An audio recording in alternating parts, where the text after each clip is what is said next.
सतनाम श्री वाहिगुरु जी। प्रभ की अकथ कहानी, जन बोले अमृत बाणी। गुर पूरे ते जानी, जन नानक आख बखानी। सतनाम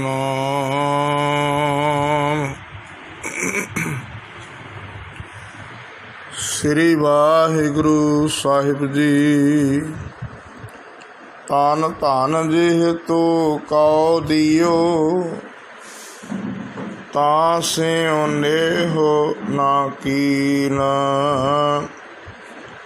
कहो नानक नर बावरे, अब क्यों डोलत दीना। तान तान संपै सुख दियो, पर जेह नीके धाम। कहु नानक सुन रे मना, सिमरत काहे ना राम। वाहिगुरु जी का खालसा, वाहिगुरु जी की फतेह। चावर तख्त छत्र दे मालक, जुगो जुग अटल शब्द अवतार। धन धन श्री गुरु ग्रंथ साहिब जी की पावन हजूरी अंदर सज रहे सुंदर दीवाना विच हाजरी भर रहे गुरु खालसा, गुरु की साजी नवाजी साध संगत जीओ। सतगुरु जी की अपार बख्शिश रहमत का सदका, जो पिछले समयां दौरान गुरु के सिख प्रचारक, कथावाचक, गुरु के सिख ग्रंथी सिंघां वालों बड़ा वड्डा उपराला करके साहिब गुरु तेग बहादुर साहिब सच्चे पातशाह जियां दे पावन प्रकाश गुरपुरब के संबंध विच लड़ीवार कथा प्रारंभ की गई सी। पिछले दिनों तो गुरु तेग बहादुर साहिब सच्चे पातशाह जियां दे पावन जो भोग दे श्लोक हैं, इन्हां 57 श्लोकां की लड़ीवार कथा प्रारंभ हो चुकी है। 6 शब्दां की पावन कथा की संपूर्णता हो चुकी है। 7 ਅਤੇ 8 2 शब्दां की कथा अज आप सिख संगत प्रचारक वीरां नाल सांझी करनी है। एक बार सारे सतगुरु गुरु तेग बहादुर साहिब सच्चे पातशाह जियां नूं सीस झुकाईए, अदब नाल आखीए सतनाम श्री वाहिगुरु साहिब जी। सतनाम श्री वाहिगुरु जी। तान धन जिह तो कौ दियो, तास्यों नेह ना कीना। गुरु तेग बहादुर साहिब सच्चे पातशाह जी, जिवें गुरु नानक साहिब सच्चे पातशाह जी की जदों तो आमद हुई है, उत्थे इतिहासक वचन आउंदे ने कि बाल अवस्था विच भी महाराज बाल लीला करते रहे हैं। बहुत प्यार वाले जिहड़े महाराज सच्चे पातशाह जी की उस्तत दे बोल गुरु नानक साहिब जी महाराज के पासों सुनते सन। छोटे छोटे बच्चे ते कई बार अद्धी अद्धी रात तक उन्हां बच्चों ने महाराज के पास बैठना, गुरु नानक साहिब जी महाराज उच्ची जगह ते बैठे होया करना।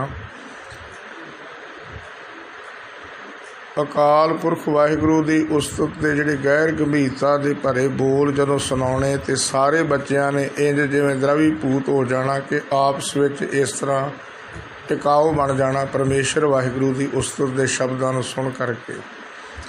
ਇਹ ਘਰ ਨੂੰ ਜਾਣ ਨੂੰ ਜੀ ਨਾ ਕਰਨਾ, ਮਾਤਾਵਾਂ ਨੇ ਬਜ਼ੁਰਗਾਂ ਨੇ ਲੈਣ ਵਾਸਤੇ ਆਪਣੇ ਬੱਚਿਆਂ ਨੂੰ ਆਉਣਾ। ਨਾਲ ਗੁਰੂ ਨਾਨਕ ਸਾਹਿਬ ਜੀ ਮਹਾਰਾਜ ਨੂੰ ਵੀ ਉਹਨਾਂ ਬਜ਼ੁਰਗਾਂ ਨੇ ਆਖਣਾ ਕਿ ਬੇਟਾ ਸਾਰੇ ਹੁਣ ਘਰਾਂ ਨੂੰ ਚੱਲੋ, ਅਗਲੀ ਸਵੇਰ ਨੂੰ ਫਿਰ ਇਸੇ ਤਰ੍ਹਾਂ ਤੁਸੀਂ ਬੈਠ ਕਰਕੇ ਕਰਤੇ ਪੁਰਖ ਵਾਹਿਗੁਰੂ ਦੇ ਸੋਹਲੇ ਗਾਉਣੇ, ਪਰਮੇਸ਼ਰ ਦੀ ਸਿਫਤ ਸਲਾਹ ਕਰਨੀ। ਸੀਨਾ ਬਸ਼ੀਨਾ ਦਸ਼ਮੇਸ਼ ਪਿਤਾ ਜੀਆਂ ਤੱਕ ਗੁਰੂ ਕੇ ਸਿੱਖ ਮਹਾਰਾਜ ਦੇ ਪਾਸ ਜੁੜਦੇ ਰਹੇ ਹਨ। ਸਤਿਗੁਰੂ ਜੀ ਦੇ ਪਾਸੋਂ ਪਰਮੇਸ਼ਰ ਵਾਹਿਗੁਰੂ ਦੀ ਉਸਤਤ ਦੇ ਬੋਲ ਸਰਵਣ ਕਰਦੇ, ਗੁਰੂ ਦੇ ਪਾਸੋਂ ਉਪਦੇਸ਼ ਲੈ ਕੇ ਆਪਣੇ ਘਰਾਂ ਵਿੱਚ ਜਾ ਕੇ ਉਹ ਕਮਾਈ ਕਰਦੇ ਰਹੇ ਹਨ ਗੁਰੂ ਕੇ ਸਿੱਖ। ਅੱਜ ਆਪਾਂ ਸਾਰਿਆਂ ਨੂੰ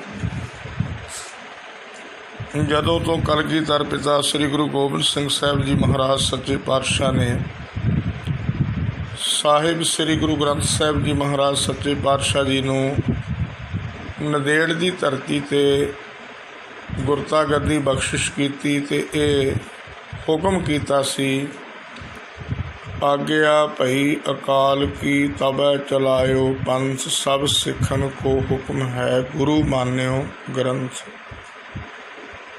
ਇਹ ਅਗਲਾ ਬਚਨ ਕੀਤਾ ਸੀ, ਗੁਰੂ ਗ੍ਰੰਥ ਜੀ ਮਾਨਿਓ ਪ੍ਰਗਟ ਗੁਰਾਂ ਕੀ ਦੇਹ ਜੋ ਪ੍ਰਭ ਕੋ ਮਿਲਬੋ ਚਾਹੈ ਖੋਜ ਸ਼ਬਦ ਮੈਂ ਲੇਹ।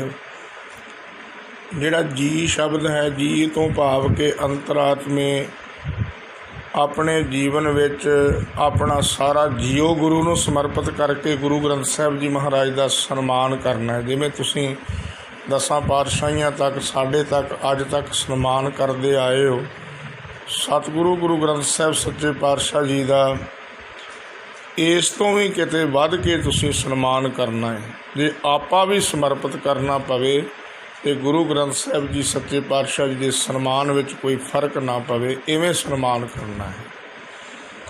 ਇਹ ਤੁਹਾਨੂੰ ਕਿਤੇ ਲੋੜ ਪਵੇ ਕਿ ਗੁਰੂ ਨਾਲ ਗੱਲ ਕੀਤੀ ਜਾ ਸਕਦੀ ਹੈ, ਇਹ ਗੁਰੂ ਸਾਹਿਬ ਜੀ ਦੀ ਪਾਵਨ ਸ਼ਬਦ ਗੁਰਬਾਣੀ ਨੂੰ ਪੜ੍ਹਨਾ, ਉਹਦੀ ਵਿਚਾਰ ਹਿਰਦੇ ਵਿੱਚ ਵਸਾਉਣੀ, ਇਹਦੇ ਨਾਲ ਤੁਸੀਂ ਗੁਰੂ ਦੀ ਤਸਵੀਰ ਨੂੰ ਹਿਰਦੇ ਵਿੱਚ ਵਸਾ ਸਕਦੇ ਹੋ। ਗੁਰ ਕੀ ਮੂਰਤ ਮਨ ਮੈਂ ਧਿਆਨ, ਗੁਰ ਕਾ ਸ਼ਬਦ ਮੰਤਰ ਮਨ ਮਾਨ। ਇਸ ਤਰ੍ਹਾਂ ਗੁਰੂ ਦੀ ਬਰਕਤ ਜਿਹੜੀ ਤੁਹਾਡੇ ਹਿਰਦਿਆਂ ਵਿੱਚ ਟਿਕਾ ਕਰ ਜਾਵੇਗੀ। ਅੱਜ ਆਪਾਂ ਨੂੰ ਸਤਿਗੁਰੂ ਜੀ ਨੇ ਕਿਰਪਾ ਕੀਤੀ, ਗੁਰੂ ਗ੍ਰੰਥ ਸਾਹਿਬ ਜੀ ਦੇ ਪਾਵਨ ਸਰੂਪ ਰਾਹੀਂ ਤਕਰੀਬਨ 300 ਸਾਲ ਤੋਂ ਬਹੁਤ ਉੱਤੇ ਲੰਬਾ ਸਮਾਂ ਹੋ ਚੁੱਕਾ ਹੈ। ਗੁਰੂ ਗ੍ਰੰਥ ਸਾਹਿਬ ਜੀ ਮਹਾਰਾਜ ਦੀ ਪਾਵਨ ਸਤਿਕਾਰ ਨੂੰ ਮੁੱਖ ਰੱਖਦਿਆਂ ਗੁਰੂ ਕੇ ਸਿੱਖ ਜਿੱਥੋਂ ਜਿੱਥੋਂ ਤੱਕ ਵੀ ਕਿਸੇ ਦੇ ਮਨ ਦੇ ਅੰਦਰ ਦੀ ਗੁਰੂ ਨਾਲ ਬਣ ਆਉਂਦੀ ਹੈ, ਚਾਹੇ ਉਹ ਸਹਿਜਧਾਰੀ ਸਿੱਖ ਹਨ, ਚਾਹੇ ਉਹ ਗੁਰਮਤਿ ਦੀ ਸੋਝੀ ਵਾਲੇ ਗੁਰੂ ਕੇ ਸਿੱਖ ਹੋ ਜਾਣ, ਗੁਰੂ ਗ੍ਰੰਥ ਸਾਹਿਬ ਸੱਚੇ ਪਾਤਸ਼ਾਹ ਜੀ ਦਾ ਸਤਿਕਾਰ ਕਰਦਿਆਂ ਹੋਇਆਂ ਗੁਰੂ ਦੀ ਬਾਣੀ ਨੂੰ ਪੜ੍ਹਦੇ ਅਤੇ ਪੜ੍ਹਾਉਂਦੇ ਆ ਰਹੇ ਹਨ। ਗੁਰੂ ਤੇਗ ਬਹਾਦਰ ਸਾਹਿਬ ਜੀ ਮਹਾਰਾਜ ਕਿਸ ਤਰ੍ਹਾਂ ਦੀ ਬਖਸ਼ਿਸ਼ ਕਰਦੇ ਨੇ, ਇਹਨਾਂ ਪਾਵਨ ਸ਼ਬਦਾਂ ਦੀ ਵਿਚਾਰ ਨਾਲ ਜੁੜੀਏ। ਇੱਕ ਵਾਰ ਸਾਰੇ ਪ੍ਰੇਮ ਨਾਲ ਆਖੀਏ, ਸਤਿਨਾਮ ਸ੍ਰੀ ਵਾਹਿਗੁਰੂ ਜੀ। ਤਨ ਧਨ ਜਿਹ ਤੋ ਕਾਉ ਦਿਓ। ਸਤਿਗੁਰੂ ਗੁਰੂ ਤੇਗ ਬਹਾਦਰ ਸਾਹਿਬ ਜੀ ਬਚਨ ਕਰਦੇ, ਤਨ ਸਰੀਰ ਪਰਮਾਤਮਾ ਵਾਹਿਗੁਰੂ ਨੇ ਤੈਨੂੰ ਇਹ ਸਰੀਰ ਦਿੱਤਾ ਹੈ। ਗੁਰੂ ਅਰਜਨ ਦੇਵ ਸਾਹਿਬ ਜੀ ਦੀ ਪਾਵਨ ਰਸਨਾ ਤੋਂ ਉੱਥੇ ਪਾਵਨ ਸੁਖਮਨੀ ਸਾਹਿਬ ਜੀ ਦੀ ਬਾਣੀ ਅੰਦਰ ਬਚਨ ਆਉਂਦੇ ਨੇ, ਜਿਨ ਹਰ ਸਾਜ ਸਵਾਰ ਸ਼ਿੰਗਾਰਿਆ। 3 ਸ਼ਬਦ ਹਨ। ਜਿਸ ਪਰਮੇਸ਼ਰ ਵਾਹਿਗੁਰੂ ਨੇ ਇਹ ਸਰੀਰ ਸਾਜਿਆ ਹੈ, ਕੇਵਲ ਸਜਿਆ ਹੈ ਵੀ ਸਰੀਰ ਬਣ ਗਿਆ ਹੈ, ਉਹਦੀ ਬਣਤਰ ਵਿੱਚ ਕਿਤੇ ਵੀ ਫਰਕ ਹੋ ਸਕਦਾ ਹੈ। ਕਿਤੇ ਲੱਤ ਵਿੱਚ ਫਰਕ ਪੈ ਸਕਦਾ ਹੈ, ਪੈਰ ਵਿੱਚ ਫਰਕ ਪੈ ਸਕਦਾ ਹੈ, ਅੱਖ ਵਿੱਚ ਫਰਕ ਪੈ ਸਕਦਾ ਹੈ, ਅੱਖ ਵਿੱਚ ਫਰਕ ਪੈ ਸਕਦਾ ਹੈ। ਉਹ ਕੇਵਲ ਸਰੀਰ ਸਾਜਿਆ ਹੈ। ਦੂਸਰਾ ਬਚਨ ਕਰਦੇ ਸਾਜ ਸਵਾਰ। ਸਵਾਰ ਤੋਂ ਭਾਵ ਕਿ ਉਹਦੇ ਵਿੱਚ ਸਾਹ ਪਾਏ ਨੇ। ਕਈ ਵਾਰ ਆਪਾਂ ਦੇਖਦੇ ਬੱਚਾ ਜਨਮ ਲੈਂਦਾ ਹੈ ਅਤੇ ਜਨਮ ਲੈਂਦਿਆਂ ਉਹਦੇ ਵਿੱਚ ਸਾਹ ਨਾ ਹੋਣ। ਇਹ ਸੰਸਾਰ ਭਰ ਦੇ ਲੋਕ ਇਹ ਗੱਲ ਆਖਦੇ ਨੇ ਕਿ ਇਹ ਤਾਂ ਮਰਿਆ ਹੋਇਆ ਬੱਚਾ ਪੈਦਾ ਹੋਇਆ ਹੈ। ਗੁਰਬਾਣੀ ਦਾ ਬਚਨ ਹੈ, ਸਾਸ ਬਿਨਾ ਜਿਉਂਦੇ ਹੁਰੀ ਕਤ ਸੋਭਾ ਪਾਵੈ। ਕਿ ਸਾਹ ਤੋਂ ਬਿਨਾਂ ਇਹ ਜਿਹੜੀ ਦੇਹਰੀ ਕਦੀ ਸੋਭਾ ਨਹੀਂ ਪਾਉਂਦੀ। ਸੰਸਾਰ ਦੇ ਵਿੱਚ ਕੋਈ ਸੋਭਾ ਨਹੀਂ ਕਰਦਾ ਇਸ ਸਰੀਰ ਦੀ, ਚਾਹੇ ਉਹ ਬਾਲ ਅਵਸਥਾ ਹੋਵੇ, ਚਾਹੇ ਜਵਾਨੀ ਜਾਂ ਬਿਰਧ ਅਵਸਥਾ ਹੋਵੇ। ਜਦੋਂ ਸਵਾਸ ਨਿਕਲ ਜਾਂਦੇ ਨੇ, ਇਸ ਸਰੀਰ ਨੂੰ ਕੋਈ ਕੋਲ ਰੱਖਣ ਵਾਸਤੇ ਤਿਆਰ ਨਹੀਂ ਹੁੰਦਾ। ਗੁਰੂ ਤੇਗ ਬਹਾਦਰ ਸਾਹਿਬ ਸੱਚੇ ਪਾਤਸ਼ਾਹ ਜੀ ਸਾਡੀ ਸਮਝ ਗੋਚਰਾ ਇਹ ਸ਼ਬਦ ਕਰਦੇ ਨੇ ਕਿ ਜਿਸ ਪਰਮੇਸ਼ਰ ਵਾਹਿਗੁਰੂ ਨੇ ਤੈਨੂੰ ਇਹ ਸਰੀਰ ਦਿੱਤਾ ਹੈ, ਜਿੱਥੇ ਸਵਾਰਨ ਦੀ ਗੱਲ ਕਰਦੇ ਉੱਥੇ ਸ਼ਿੰਗਾਰਨ ਦੀ ਗੱਲ ਕਰਦੇ ਹਨ ਕਿ ਇੱਕ ਇੱਕ ਸਰੀਰ ਦੇ ਜਿੰਨੇ ਅੰਗ ਲੱਗੇ ਨੇ ਉਹਨਾਂ ਅੰਗਾਂ ਵਿੱਚ ਕਿਸੇ ਤਰ੍ਹਾਂ ਦੀ ਕੋਈ ਕਮੀ ਨਹੀਂ। ਬਿਲਕੁਲ ਐਨ ਸਰੀਰ ਜਿਹੜਾ ਹੱਥ ਪੈਰ ਚੱਲਦੇ ਨੇ, ਸਾਹ ਚੱਲਦੇ ਨੇ, ਕੋਈ ਰੋਗ ਨਹੀਂ। ਬਿਲਕੁਲ ਸਰੀਰ ਐਨ ਸਥਿਰ ਚੱਲਦਾ ਹੈ। ਉਸ ਪਰਮੇਸ਼ਰ ਵਾਹਿਗੁਰੂ ਦਾ ਕਹਿੰਦੇ ਸ਼ੁਕਰਾਨਾ ਕਰ ਕਿ ਜਿਸ ਪਰਮੇਸ਼ਰ ਨੇ ਤੈਨੂੰ ਇਹ ਤਨ ਸਰੀਰ ਦਿੱਤਾ। ਦੂਸਰਾ ਬਚਨ ਕਰਦੇ ਧਨ, ਕਿ ਇਸ ਸਰੀਰ ਦੀ ਵਰਤੋਂ ਵਾਸਤੇ, ਇਹਨੂੰ ਚਲਾਉਣ ਵਾਸਤੇ ਉਸ ਪਰਮੇਸ਼ਰ ਨੇ ਤੈਨੂੰ ਧਨ ਦਿੱਤਾ। ਉਸ ਪਰਮਾਤਮਾ ਵਾਹਿਗੁਰੂ ਦੇ ਨਾਲ ਤੂੰ ਪ੍ਰੇਮ ਨਹੀਂ ਕਰਦਾ, ਉਹਦੇ ਨਾਲ ਤੂੰ ਸਨੇਹ ਨਹੀਂ ਕਰਦਾ, ਉਹਦੇ ਨਾਲ ਤੂੰ ਪਿਆਰ ਨਹੀਂ ਕਰਦਾ।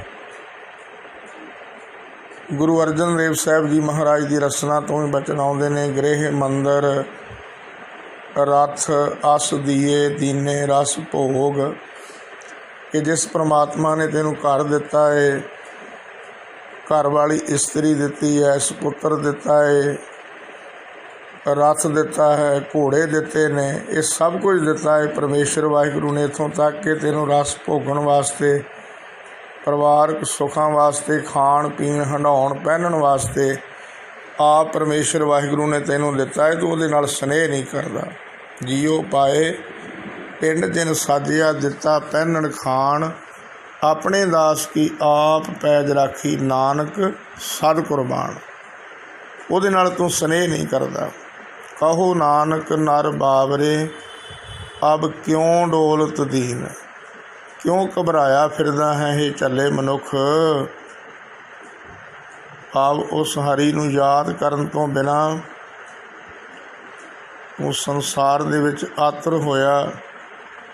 ਕੇਵਲ ਘਬਰਾਉਣਾ ਹੀ ਹੈ ਤਾਂ ਕਿ ਜੇ ਚੰਗਾ ਕਰਮ ਨਹੀਂ ਕੀਤਾ, ਜੇ ਪੈਸੇ ਮਾਂ ਬਾਪ ਨੇ ਦੇ ਕੇ ਬਾਜ਼ਾਰ ਭੇਜਿਆ ਹੋਵੇ ਅਤੇ ਉਹ ਪੈਸੇ ਕਿਤੇ ਸੰਸਾਰੀ ਹੋਰ ਕਿਤੇ ਖਰਚ ਕਰ ਆਵੇ ਅਤੇ ਮਾਂ ਬਾਪ ਸਨਮਾਨ ਥੋੜ੍ਹੀ ਕਰੇਗਾ।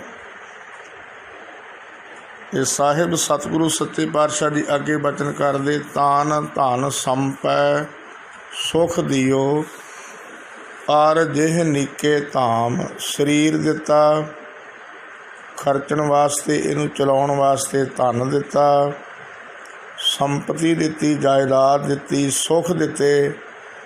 ਅਤੇ ਅਗਲਾ ਬਚਨ ਕਰਦੇ ਇੱਕ ਸੁੰਦਰ ਘਰ ਦਿੱਤਾ ਰਹਿਣ ਵਾਸਤੇ। ਕਿੰਨੇ ਸੁੱਖ ਦਿੱਤੇ ਨੇ ਪਰਮਾਤਮਾ ਵਾਹਿਗੁਰੂ ਨੇ, ਕਿੰਨਾ ਕੁਝ ਦਿੱਤਾ ਹੈ ਬਿਨਾਂ ਮੰਗਿਆਂ ਤੋਂ।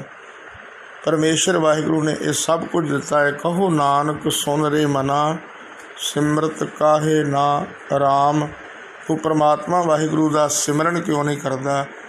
ਤੂੰ ਪਰਮਾਤਮਾ ਦੀ ਬੰਦਗੀ ਕਿਉਂ ਨਹੀਂ ਕਰਦਾ? ਤੂੰ ਉਸ ਪਰਮੇਸ਼ਰ ਵਾਹਿਗੁਰੂ ਦੇ ਸ਼ਬਦ ਨਾਲ ਕਿਉਂ ਨਹੀਂ ਜੁੜਦਾ? ਜਿਵੇਂ ਕਲਗੀਧਰ ਪਿਤਾ ਸ੍ਰੀ ਗੁਰੂ ਗੋਬਿੰਦ ਸਿੰਘ ਸਾਹਿਬ ਜੀ ਮਹਾਰਾਜ ਦੇ ਸਮੇਂ ਕਾਲ ਦੀ ਇੱਕ ਗਾਥਾ ਗੁਰੂ ਕੇ ਸਿੱਖ ਸਾਂਝੀ ਕਰਦੇ ਨੇ ਕਿ ਮਹਾਰਾਜ ਦੇ ਪਾਸ ਇੱਕ ਗਰੀਬ ਜਿਹੜਾ ਰੋਜ਼ ਦਿਹਾੜੀ ਕਰਕੇ ਆਪਣੇ ਪਰਿਵਾਰ ਨੂੰ ਪਾਲਦਾ ਹੈ ਅਤੇ ਮਹਾਰਾਜ ਦੇ ਪਾਸ ਰੋਜ਼ ਆਇਆ ਕਰੇ। ਇੱਕ ਦਿਨ ਮਹਾਰਾਜ ਆਖਦੇ ਕਿ ਸਿੱਖਾਂ ਤੋਂ ਅੱਜ ਸਾਡੇ ਪਾਸ ਰਹੋ।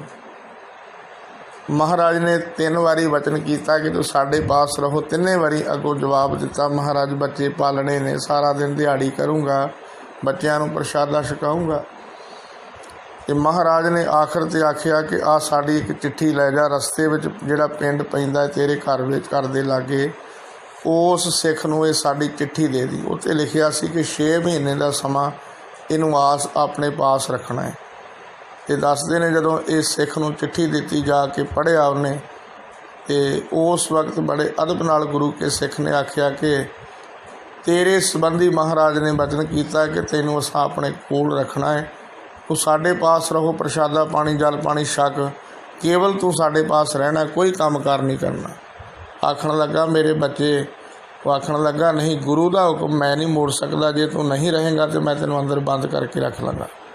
6 महीनों के बाद में जदों घर जाता है, तो घर के सारे वातावरण कलगीधर पिता श्री गुरु गोबिंद सिंह साहब जी महाराज उसे दे नगर में जदों एक अमीर शाहूकार नूं जाके रात दर्शन देंदे ने, उन्होंने महाराज वचन देंदे ने कि उस गुरसिख के घर के सारे हालात जिन्हें किसी तरह की वो घर में भुख है, त्रेह है, वो सारी तू पूरी करनी है। ये सारा सुंदर घर बना के दिंदा है, सारे तरह के सुख वो बच्चों को दिंदा है। 6 महीने बाद जाके जो घर का वातावरण जाके देखता है, वो धर्म पत्नी अगों आण के मिलती है, तो वो चरणों ते मत्था टेकती है। तो गुरु कोलों आया है, तो गुरु ने कृपा करके साढ़े घर के सारे हालात बदले ने, साढ़े घर में सुख बख्शिश किए ने। सतगुरु जी ये सब कुछ करन करावनहार हैं, जिस परमात्मा ने सारे सुख दिते ने भाई, उस परमात्मा वाहिगुरु का सिमरन करया कर, शुकराना करया कर। सतगुरु जी कृपा करन, ऐसा पावन उपदेश साडे जीवन का हिस्सा बने।